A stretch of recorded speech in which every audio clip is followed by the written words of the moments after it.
Assalamualaikum warahmatullahi wabarakatuh.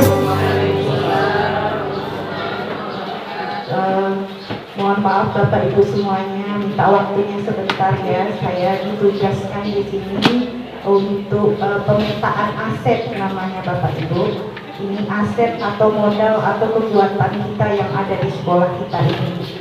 Tetapi menurut saya dari apa yang saya pelajari di pembelajaran atau pelatihan guru penggerak itu sepertinya ya, kalau aset-aset di sekolah kita ini sudah cukup memadai nampaknya ya.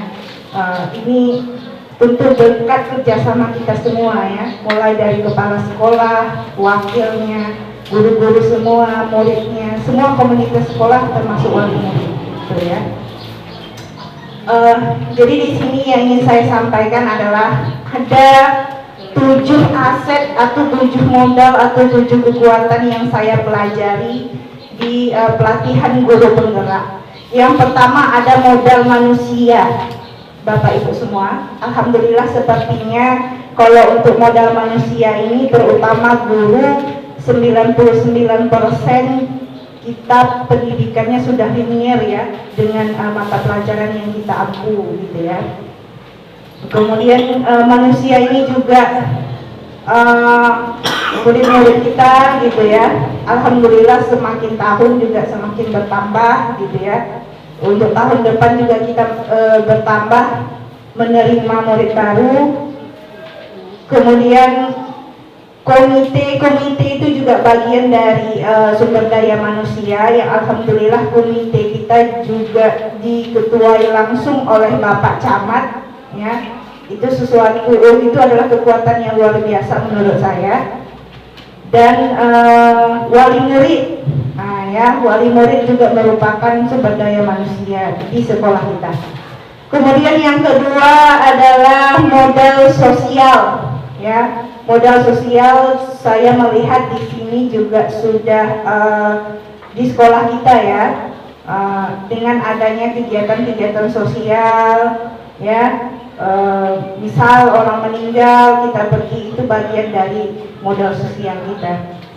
Kemudian ada modal fisik, ini modal fisik yang sangat-sangat saya apresiasi kepada Bapak Kepala Sekolah kita. Boleh minta tepuk tangannya Pak kepada kepala sekolah kita.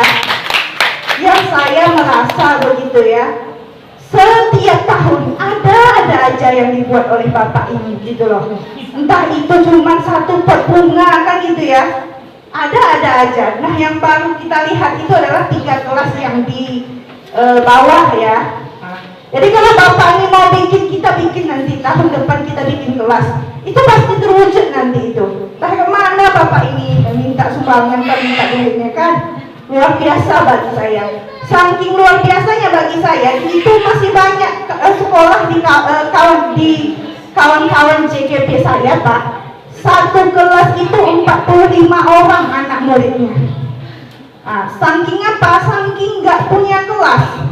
Ada yang curhat, satu kelas 45 orang, kemudian kelasnya dibuat atas sumber daya atau sumbangan dari orang tua.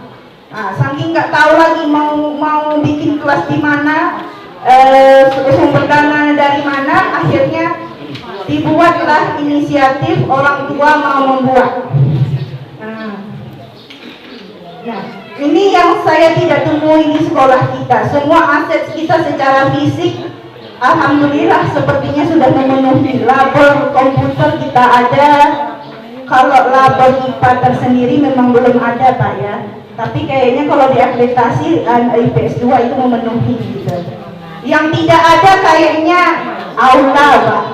Dalam CGP aula termasuk dalam modal fisik. Aula itu tempat pertemuan khusus ya. Selama ini kita pertemuan khususnya ya seperti besok lah ya. Kalau ada pertemuan khusus pasti kita buat kelas bawah ya. Nah selanjutnya ada modal lingkungan atau alam. Kalau menurut saya pun lingkungan atau alam yang ada di sekolah kita udah memenuhi ya. Seperti kerindangannya, kebersihannya ya, insya Allah juga sudah memenuhi syarat. Kemudian yang kelima ada modal politik, misal kerjasama dengan instansi-instansi ini juga sudah terpenuhi. Seperti kemarin kerjasama dengan pihak kepolisian dalam sosialisasi apa namanya kemarin itu Pak? Sosialisasi berkendara ya. Kemudian kerjasama dengan pihak puskesmas.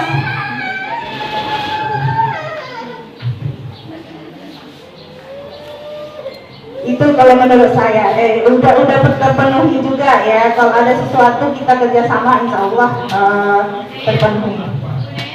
Oh ada. Kemudian yang keenam ada modal finansial. Modal finansial ini juga menurut saya sudah lumayan juga gitu ya. Seperti gaji guru honorer yang sudah lumayan menurut saya gitu. Dibandingkan pertama kali saya bekerja di sini kemarin itu 350 sebulan kan. Kalau sekarang dapat 100 per jam itu luar biasa menurut saya gitu ya. Yang terakhir modal agama dan budaya. Alhamdulillah juga kita juga sering mengadakan kegiatan-kegiatan agama seperti Isra Mi'raj. Ini adalah kerjanya Bu Risnawati yang luar biasa menurut saya ya. Ya, ini kerja Bu Risnawati yang luar biasa ya. Setiap kegiatan OSIS itu menurut saya sangat terlaksana. Kegiatan Isra Mi'rajnya lah, kegiatan peringatan agama, Maulid Nabi gitu ya, dan peringatan-peringatan lain itu juga sudah terpenuhi. Jadi kalau menurut saya lebih banyak lebihnya di sekolah kita ini daripada kurangnya, gitu ya. Payah mencari kurangnya di sekolah kita ini. Itu menurut saya ya. Jadi apa tujuan saya mengatakan 7 aset ini Bapak Ibu semua? Jikalau ada yang kurang gitu di sekolah kita ini, maka kita syukuri dulu apa kekuatan atau aset yang ada di sekolah kita ini. Kita gunakan itu dulu untuk penunjang pembelajaran kita ya. Jadi jangan mengeluh kita dulu, oh ini kurang, itu kurang, ini kurang, itu kurang. Misal gelas tidak ada, inisiatif aja kita dulu ambil gelas yang ada di rumah sendiri kan itu ya. Kalau piring kita ada kan, sendok tidak ada, bawa sendok kita dari rumah dulu. Jadi artinya kita bersyukur dengan apa yang kita punya sekarang, bukan mengeluh karena tidak punya. Nah, begitulah kira-kira ya. Berhubung ini sudah ada tangisan-tangisan dari Kurcacil ya. Jadi cukup sampai di sini Bapak Ibu semua. Mohon maaf atas segala kekurangannya. Wabillahi taufiq wal hidayah. Assalamualaikum warahmatullahi wabarakatuh.